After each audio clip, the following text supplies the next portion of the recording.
মিষ্টির মধ্যে যদি কিছু চুরচুরে মুড়চুরে হয়ে যায় কেমন হয়, তো খুব ভালো হয়, ঠিক না? তো আজকে আমরা বাড়ির মধ্যে সন্ধ্যার সময় চার সাথে ভাবছিলাম আমি কিছু আজকে রেসিপি বানাম, মোবাইল থেকে দেখাই বানাচ্ছি আপাতত। তো এখনই জানি যাতে ফাঁকনামি করে বানাতে পারি না, মোবাইল থেকে দেখাই বানাই, ইউটিউব থেকে দেখা। তো আমি ইউটিউব থেকে দেখা সেটা ফার্স্টে আমি বানাইছিলাম হচ্ছে চটপটি খেতে আমার কাছে কিন্তু খুব ভালো লাগে। গরম গরম চটপটি বানিয়ে আসলে আমি টেস্ট করতে আসছিলাম, বাট খাবার পরে মানে আমার জিব্বা হক দিয়ে ফুরে গেছে, আমি বেশি গরম মুখে ঢুকে গেছিলাম। বাট খুব স্বাদ হয়েছে করতে আসছিলাম, মানে মিষ্টিটা দিছি একটু বেশি মিষ্টি লাগতেছে, চিনি দিয়েছিলাম এলাকা।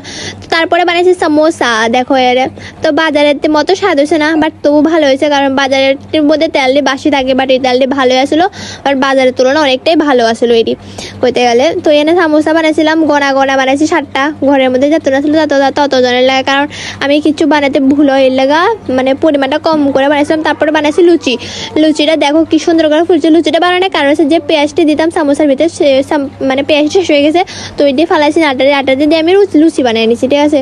তো এনে লুচি বানাইছি একদম কাটা 3টা লুচি হচ্ছে। তারপরে এনে আমি বাবা বাড়িতে ছিল না, মা আর ভাইয়ের লাগে সুন্দর করে থালের মধ্যে সাজায় দিয়ে দিছি মা আর ভাইয়ের। তো এরপরে এনে আমি আমার লাগে নিতে আসলাম চস, পেঁয়াজ, তারপরে নিয়ে নিছি লুচি, তারপরে সমোসা নিয়ে নিছি, তারপরে সরপরে নিয়ে আমি বয়ে গেছি খাইতে। তো আসলে কিন্তু আমারটি কিন্তু আমি ইউটিউব দেখা বানাচ্ছি, কিন্তু খুব স্বাদ হয়েছে, মোটামুটি ভালোই লাগছে আমার কাছে। তো মাঝে মধ্যে তোমরা একটু শেয়ার করবো আমি কিতা বানাই না বানাই। তো ব্লগটা এতটুকু ভালো লাগলে লাইক কমেন্ট করে দিও। আর দেখো সমোসাটি কি সুন্দর হয়েছে।